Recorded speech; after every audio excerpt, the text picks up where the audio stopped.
Hey guys, my name is Matsumiel, and today I'm excited to say that we have finally gotten our very first look at one of the new operators coming to Rainbow Six Siege called Jackal. The way that he works is that he has a special ability or gadget which he can activate, which allows him to see enemy footprints.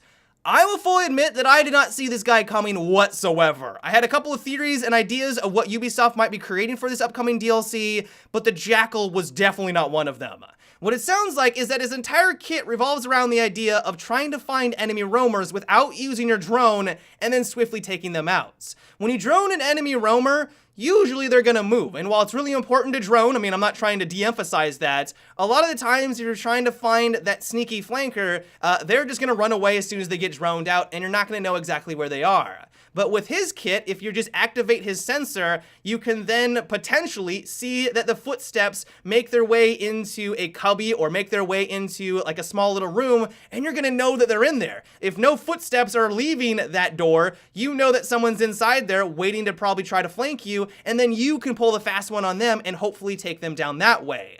In practice though, I'm not 100% sold on this guy. First of all, the big question that I have is that are you required to use a pistol while activating his gadget? Much like IQ, where her gadget requires you to use the pistol, and in the little trailer that they showed, he has his pistol out when he's activating it. If that's true, I feel like that's going to severely limit his potential. If you're roaming around the map looking for someone, you see a bunch of footsteps down a hallway, and they all of a sudden round a corner, and you assume that they're going to proceed down that hallway like on Oregon, for example, but they don't, and they're just standing right in front of you. You have a pistol, they're gonna have their primary weapon, and they're going to absolutely dominate you. And so that's one big thing that I'm curious about. It is a visor, so I don't think that you wouldn't be able to use a primary weapon, but at least according to this trailer, he has his pistol out, and so if it's anything like the other operators in the game, like IQ, he might be limited in that regard as well, definitely limiting that potential. Another thing I'm really curious about is how long the footprints are going to last on the ground.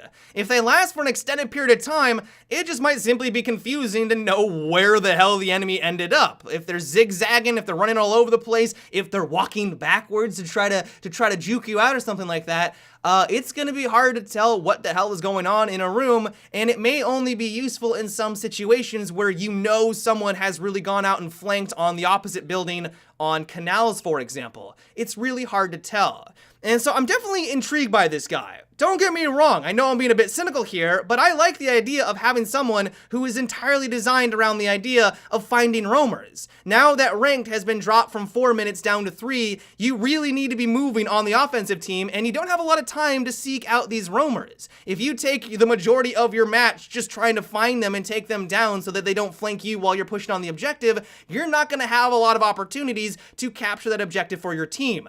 And so to have a guy in the game that has that capability sounds really cool. I'm just crossing my fingers that he's not going to just be completely useless, or he's just going to be a gimmick. One thing I do like about him, though, are the weapons that he has at his disposal. According to the article that they released, he's going to have a CZE, which is apparently a Canadian-made rifle, which is mirroring or very similar to the M16A3. I don't know about you guys, but I adore the M16A3, and while I know that it's not an exact replica, we're not getting it that exactly, the fact that we're going to have something that potentially is going to look very similar makes me really excited. I love the look of the gun, I love the way that it sounds, and to have something like that in Rainbow Six Siege makes me one happy camper. As for the other guns that he has access to, his other primary is the PDW-9, and then his secondary is the ITA-12S and the USP-40. The next thing I want to talk about quickly is the new map that we're going to be playing on called Coastline. We saw a preview of this a couple of days ago, and the first thing that I thought of when I saw this trailer was that it looks like it's going to be a much smaller map than we're used to. Many people are a little bit afraid that this might be House 2.0. Now, you might be thinking, or at least some of you might be thinking, wait a second, you said concerned about a House 2.0? Why in the world would you be concerned about another House map? House is one of the best maps that we've gotten in Rainbow Six Siege. Why wouldn't we want another?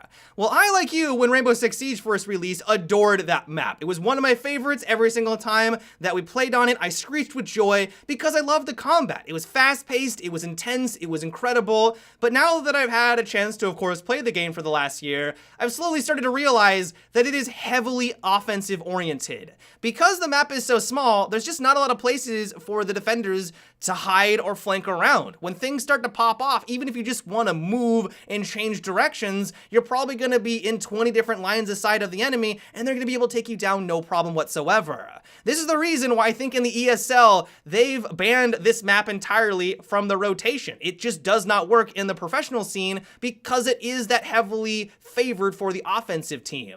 And so what I'm hoping for is that Ubisoft is taking what everyone loved about House, which is more of that fast-paced, intimate, really cool, fun gameplay, but learned from their mistakes from House and maybe made it a little bit bigger. I know this is all speculation. From the trailer, we don't get a whole lot of information. We see an overview in a couple of the rooms, but that doesn't tell us a whole lot. We don't know how far this house goes down. Who knows? Maybe it's going to be gigantic. All we see is that first floor. Maybe there's multiple floors below it, and it's going to be actually a much larger map than we first initially thought. But yeah, guys, that is about it for today's video. I hope you enjoyed.